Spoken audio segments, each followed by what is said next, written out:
Un jour, un juge attendait son bus pour aller au travail.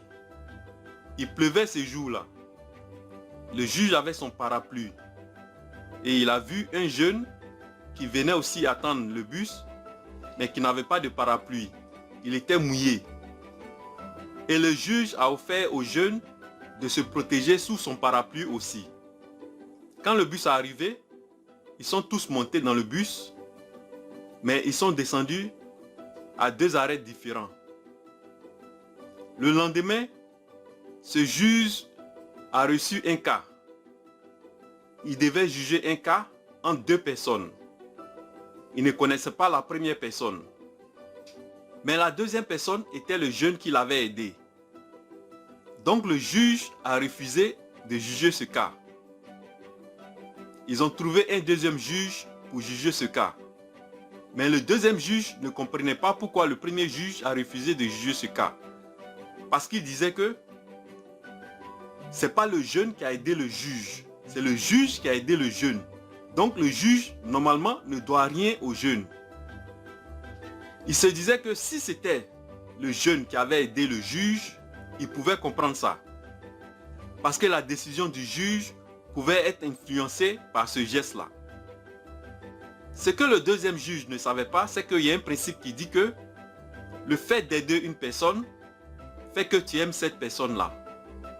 Donc ça allait influencer le jugement du premier juge. C'est un principe naturel. Ce principe-là dit que on aime ceux qu'on aide plus qu'ils nous aiment. Pour bien comprendre ça, prenons maintenant les relations entre les parents et les enfants. Qui des parents et des enfants doivent aimer l'autre le plus? Est-ce que c'est les enfants qui doivent aimer leurs parents plus que leurs parents les aiment? Ou c'est les parents qui doivent aimer leurs enfants plus que leurs enfants les aiment? Mais il y a des recherches aux États-Unis qui ont montré que les parents aiment leurs enfants plus que leurs enfants les aiment. Pourtant, quand tu penses à ce que les parents font pour leurs enfants depuis leur naissance, tous les sacrifices qu'ils font, tu te dis que c'est les enfants qui doivent aimer leurs parents plus que leurs parents les aiment. Mais pour comprendre ça, tu dois te référer au principe naturel qui dit que ceux qui nous aident, nous aiment plus qu'on les aime.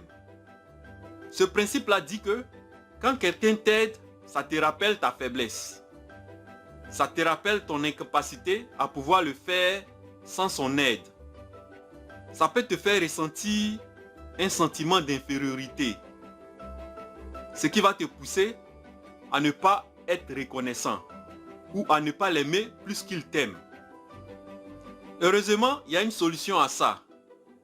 La solution, c'est de retourner la faveur à cette personne ou d'aider une autre personne. Et au niveau des relations parents-enfants, la solution, c'est de demander aux enfants d'aider les parents à faire certaines tâches à la maison.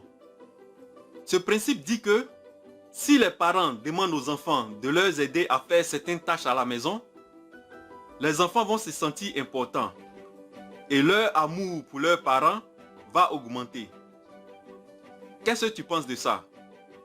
Mets dans les commentaires. Si tu as aimé cette vidéo, clique sur j'aime et partage. Dans tous les cas, on avance ensemble.